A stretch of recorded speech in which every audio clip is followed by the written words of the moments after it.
ആകാശവാണി.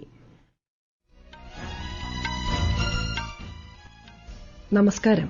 വാർത്തകൾ വായിക്കുന്നത് Bindu.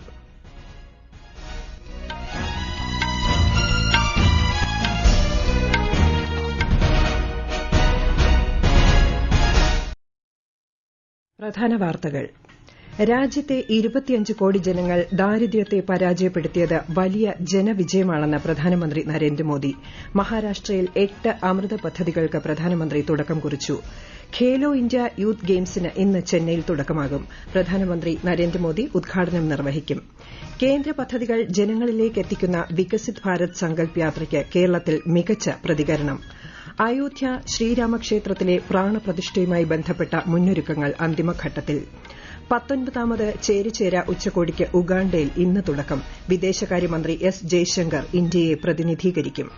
India open badminton tournament പുരുഷ സിംഗിൾസിൽ ഇന്ത്യയുടെ എച്ച്.എസ്. പ്രണോയ് ഇന്ന് മത്സരത്തിനിറങ്ങും. വാർത്തകൾ വിശദമായി. ദരിദ്ര ജനവിഭാഗങ്ങളുടെ പ്രയാസങ്ങൾ കുറയ്ക്കുകയും ജനജീവിതം സുഗമമാക്കുകയും ചെയ്യുന്ന പദ്ധതികൾ കേന്ദ്ര സർക്കാർ നടപ്പാക്കി വരുന്നതായി പ്രധാനമന്ത്രി നരേന്ദ്രമോദി. രാജ്യത്തെ 25 കോടി ജനങ്ങൾ ദാരിദ്ര്യത്തെ പരാജയപ്പെടുത്തിയത് വലിയ ജനവിജയമാണെന്നും അദ്ദേഹം മഹാരാഷ്ട്രയിൽ പറഞ്ഞു. സോളാപൂരിൽ 2000 കോടി രൂപ ചെലവിൽ നിർമ്മിക്കുന്ന 8 അമൃത് പദ്ധതികളുടെ ശിലാസ്ഥാപനം നിർവഹിക്കുകയായിരുന്നു പ്രധാനമന്ത്രി. തന്റെ സർക്കാർ പാവപ്പെട്ടവർക്കായി സമർപ്പിക്കപ്പെട്ട സർക്കാരാണെന്നും അദ്ദേഹം ചൂണ്ടിക്കാട്ടി. രാജ്യത്തെ പാവപ്പെട്ടവർക്ക് സർക്കാർ എല്ലാ സൌകര്യങ്ങളും വിഭവങ്ങളും നൽകുകയും അവരുടെ ആശങ്കകൾ പരിഹരിക്കാൻ സത്യസന്ധമായ ശ്രമം നടത്തുകയും ചെയ്തതായും പ്രധാനമന്ത്രി പറഞ്ഞു. मेरे परिवारजनों, हमारे देश में लंबे समय तक ये जो गरीबी हटाओ के नारे लगते रहे ना, लेकिन इन नारों के बावजूद गरीबी नहीं हटी. और इसका सबसे बड़ा कारण ये था कि गरीबों के नाम पर योजनाएं तो बनाई जाती थी, लेकिन उनका लाभ असली हकदार को नहीं मिलता था. हमारी नीयत साफ है और नीति गरीबों को सशक्त करने की है. हमारी निष्ठा देश के प्रति है.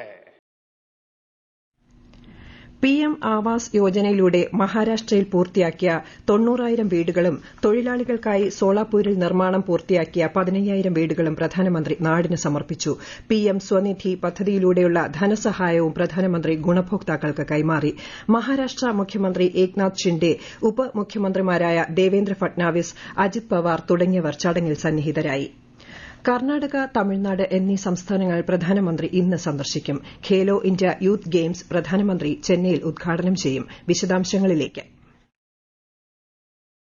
ബംഗളൂരുവിൽ Boeing India engineering and technology കേന്ദ്രത്തിന്റെയും ബോയിംഗ് സുകന്യ പദ്ധതിയുടെയും ഉദ്ഘാടനം പ്രധാനമന്ത്രി ഇന്ന് നിർവഹിക്കും. ഇന്ത്യൻ വ്യോമയാന മേഖലയിലേക്ക് കൂടുതൽ വനിതകളുടെ പ്രവേശനത്തെ പ്രോത്സാഹിപ്പിക്കുകയാണ് ബോയിംഗ് സുകന്യയിലൂടെ ലക്ഷ്യമിടുന്നത്. ഖേലോ ഇന്ത്യ യൂത്ത് ഗെയിംസിന്റെ ഉദ്ഘാടനം പ്രധാനമന്ത്രി ഇന്ന് വൈകുന്നേരം ചെന്നൈയിൽ നിർവഹിക്കും. ചെന്നൈ, കോയമ്പത്തൂർ, മധുര, ട്രിച്ചി എന്നീ നഗരങ്ങളിലായി ഈ മാസം 31 വരെയാണ് ഗെയിംസ് നടക്കുന്നത്.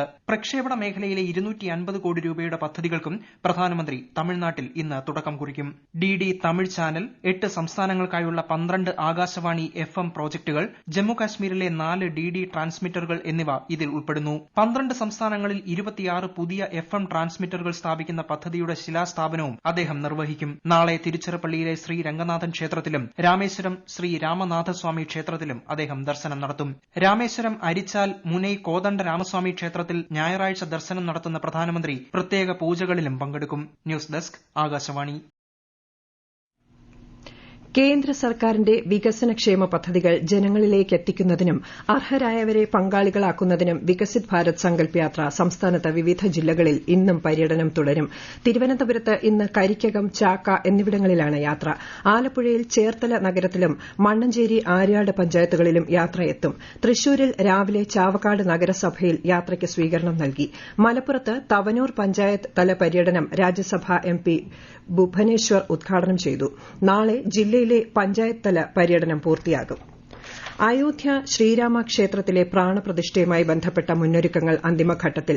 ഈ മാസം 22-ന് നടക്കുന്ന പ്രതിഷ്ഠാ ചടങ്ങിൽ പ്രധാനമന്ത്രി നരേന്ദ്രമോദി ഉൾപ്പെടെയുള്ള പ്രമുഖർ പങ്കെടുക്കുന്നുണ്ട്.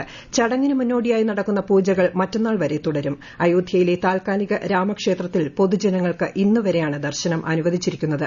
പ്രാണപ്രതിഷ്ഠാ ചടങ്ങുകൾ വിലയിരുത്തുന്നതിനായി UP മുഖ്യമന്ത്രി യോഗി ആദിത്യനാഥ് ഇന്ന് അയോധ്യയിലെത്തും. പ്രതിഷ്ഠാ ദിനമായ 22-ന് കേന്ദ്ര സർക്കാർ സ്ഥാപനങ്ങൾക്ക് ഉച്ചയ്ക്ക് 2:30 വരെ അവധി അനുവദിച്ചിട്ടുണ്ട്. ഈ വാർത്തകൾ ആകാശവാണിയിൽ നിന്ന്. 19ാമത് ചേരിചേര ഉച്ചകോടിക്ക് ഉഗാണ്ടയിലെ കമ്പാലയിൽ ഇന്ന് തുടക്കമാകും. 2 ദിവസം നീണ്ടുനിൽക്കുന്ന ഉച്ചകോടിയിൽ വിദേശകാര്യമന്ത്രി എസ് ജയശങ്കർ ഇന്ത്യയെ പ്രതിനിധീകരിക്കും. ഉച്ചകോടിക്ക് മുൻപായി നടക്കുന്ന മന്ത്രിതല യോഗത്തിൽ വിദേശകാര്യ സഹമന്ത്രി രാജ്കുമാർ രഞ്ജൻ സിംഗും തുടർന്ന് നടക്കുന്ന G77 തേർഡ് സൌത്ത് ഉച്ചകോടിയിൽ കേന്ദ്ര സഹമന്ത്രി വി മുരളീധരനും ഇന്ത്യയെ പ്രതിനിധീകരിക്കും. ഉച്ചകോടിയുടെ ഭാഗമായി അംഗോളൻ വിദേശകാര്യമന്ത്രി ടിറ്റെ ആന്റോണിയോ, മാൽഡീവിയൻ വിദേശകാര്യമന്ത്രി മൂസ സമീർ എന്നിവരുമായി ശ്രീ ജയശങ്കർ കൂടിക്കാഴ്ച നടത്തി. മാൽഡീവ്സിൽ നിന്ന് ഇന്ത്യൻ സേനയെ പിൻവലിക്കുന്നതുമായി ബന്ധപ്പെട്ട അഭിപ്രായങ്ങൾ മൂസ സമീറുമായി ശ്രീ ജയശങ്കർ പങ്കുവച്ചു. മകരവിളക്ക് മഹോത്സവത്തിനായി ഡിസംബർ 30-ന് തുറന്ന ശബരിമല ക്ഷേത്രം നടപൂജകൾ പൂർത്തിയാക്കി ഞായറാഴ്ച അടയ്ക്കും. നാളെ രാത്രി 10 മണിവരെ മാത്രമേ ഭക്തർക്ക് അയ്യപ്പ ദർശനത്തിനുള്ള സൌകര്യം ഉണ്ടായിരിക്കൂ. നെയ്യഭിഷേകം രാവിലെ 9 മണിവരെയാണുള്ളത്. മാളികപ്പുറത്തെ മണിമണ്ഡപത്തിൽ നിന്ന് ശരംകുത്തിയിലേക്കുള്ള അയ്യപ്പന്റെ എഴുന്നള്ളത്ത് ഇന്ന് രാത്രി നടക്കും. ഞായറാഴ്ച പുലർച്ചെ 5:30ഓടെ തിരുവാഭരണം തിരിച്ചെഴുന്നള്ളിക്കും. 6 മണിക്ക് നട അടയ്ക്കുന്നതോടെ ഈ വർഷത്തെ മകരവിളക്ക് മഹോത്സവത്തിന് പരിസമാപ്തിയാകും. 2024 വിങ്സ് ഇന്ത്യ പുരസ്കാരങ്ങൾ കേന്ദ്ര വ്യോമയാന മന്ത്രി ജ്യോതിരാദിത്യ സിന്ധ്യ സമ്മാനിച്ചു. ഏറ്റവും മികച്ച വിമാനത്താവളങ്ങൾക്കുള്ള പുരസ്കാരം ബാംഗ്ലൂർ, ഡൽഹി എയർപോർട്ടുകൾ സംയുക്തമായി സ്വന്തമാക്കി. മികച്ച എയർലൈനിലുള്ള പുരസ്കാരം വിസ്താര നേടി. എയർ ഇന്ത്യയ്ക്ക് അന്താരാഷ്ട്ര കണക്ടിവിറ്റിക്കുള്ള അംഗീകാരവും അലയൻസ് എയറിന് പ്രാദേശിക കണക്ടിവിറ്റിക്കുള്ള അംഗീകാരവും ലഭിച്ചു. എയർ ഇന്ത്യ എക്സ്പ്രസിനെ സുസ്ഥിര ചാമ്പ്യനായി ചടങ്ങിൽ പ്രഖ്യാപിച്ചു. മികച്ച വ്യോമയാന സേവന ദാതാവിനുള്ള ബഹുമതി GMR ഗ്രൂപ്പിനാണ്. ഗുജറാത്തിൽ വഡോദരയിലെ ഹർനി തടാകത്തിൽ ഇന്നലെയുണ്ടായ ബോട്ട് അപകടത്തിൽ വിദ്യാർത്ഥികളും അധ്യാപകരും ഉൾപ്പെടെ 15ഓളം പേർ മരിച്ചു. വിനോദയാത്രയ്ക്കായി പോയ 27 പേർ അടങ്ങിയ സംഘം സഞ്ചരിച്ച ബോട്ടാണ് അപകടത്തിൽപ്പെട്ടത്. അഗ്നിശമന സേനയും NDRF സംഘവും രാത്രി വൈകിയും നടത്തിയ രക്ഷാപ്രവർത്തനത്തിൽ 10ഓളം പേരെ രക്ഷപ്പെടുത്താനായതായി അധികൃതർ അറിയിച്ചു. അപകടം നടന്ന സ്ഥലവും പരിക്കേറ്റവരെ ചികിത്സിക്കുന്ന ആശുപത്രിയും ഗുജറാത്ത് മുഖ്യമന്ത്രി ഭൂപേന്ദ്ര പട്ടേൽ ഇന്നലെ രാത്രി സന്ദർശിച്ചു. സംഭവത്തെക്കുറിച്ച് അന്വേഷിച്ച് 10 ദിവസത്തിനകം റിപ്പോർട്ട് സമർപ്പിക്കണമെന്ന് വഡോദര ജില്ലാ കളക്ടർക്ക് മുഖ്യമന്ത്രി നിർദ്ദേശം നൽകി. കോൺഗ്രസ് നേതാവ് രാഹുൽ ഗാന്ധി നയിക്കുന്ന ഭാരത് ജോഡോ ന്യായ് യാത്രയ്ക്കെതിരെ അസമിൽ FIR രജിസ്റ്റർ ചെയ്തു. മുൻപ് അനുമതി നൽകിയ വഴിയിൽ നിന്ന് മാറി സഞ്ചരിച്ചതിനാണ് കേസെടുത്തിരിക്കുന്നത്. ജോർഹട്ടിൽ യാത്ര വഴിമാറി സഞ്ചരിച്ചത് പ്രശ്നങ്ങൾ സൃഷ്ടിച്ചതായാണ് പോലീസ് ആരോപണം. അസമിലെ 17 ജില്ലകളിലൂടെയാണ് ഭാരത് ജോഡോ ന്യായ് യാത്ര സഞ്ചരിക്കുന്നത്. അസം സർക്കാരിനെതിരെ അഴിമതി ആരോപണം യാത്രയിൽ രാഹുൽ ഗാന്ധി ഉയർത്തിയിരുന്നു. രാജ്യത്തിന്റെ വടക്കു പടിഞ്ഞാറൻ സംസ്ഥാനങ്ങളിൽ കനത്ത മൂടൽമഞ്ഞ് തുടരുന്നു. പഞ്ചാബ്, രാജസ്ഥാൻ, ഹരിയാന, ഡൽഹി എന്നിവിടങ്ങളിലെ പുലർച്ചെ അനുഭവപ്പെട്ട മൂടൽമഞ്ഞ് ദൂരക്കാഴ്ചയ്ക്ക് തടസ്സം സൃഷ്ടിച്ചു. യുപിയിലും ഉത്തരാഖണ്ഡിലും ബീഹാർ, ഒഡീഷ, ഝാർഖണ്ഡ്, ത്രിപുര തുടങ്ങിയ സംസ്ഥാനങ്ങളിലും മൂടൽമഞ്ഞ് അനുഭവപ്പെടുന്നുണ്ട്. ട്രെയിൻ സർവീസുകളെ മൂടൽമഞ്ഞ് സാരമായി ബാധിച്ചിട്ടുണ്ട്.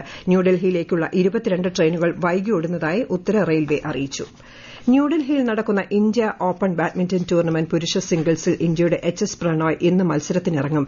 ചൈനീസ് തായ്പേയുടെ TW വാങ് ആണ് പ്രണോയുടെ എതിരാളി. പുരുഷ ഡബിൾസ് ക്വാർട്ടർ ഫൈനലിൽ ഇന്ത്യയുടെ ചിരാഗ് ഷെട്ടി, സാത്വിക് സായ്രാജ് സഖ്യം ഡാനിഷ് സഖ്യത്തെ നേരിടും. KD ജാദവ് ഇൻഡോർ സ്റ്റേഡിയത്തിൽ ഉച്ചതിരിഞ്ഞാണ് 2 മത്സരങ്ങളും.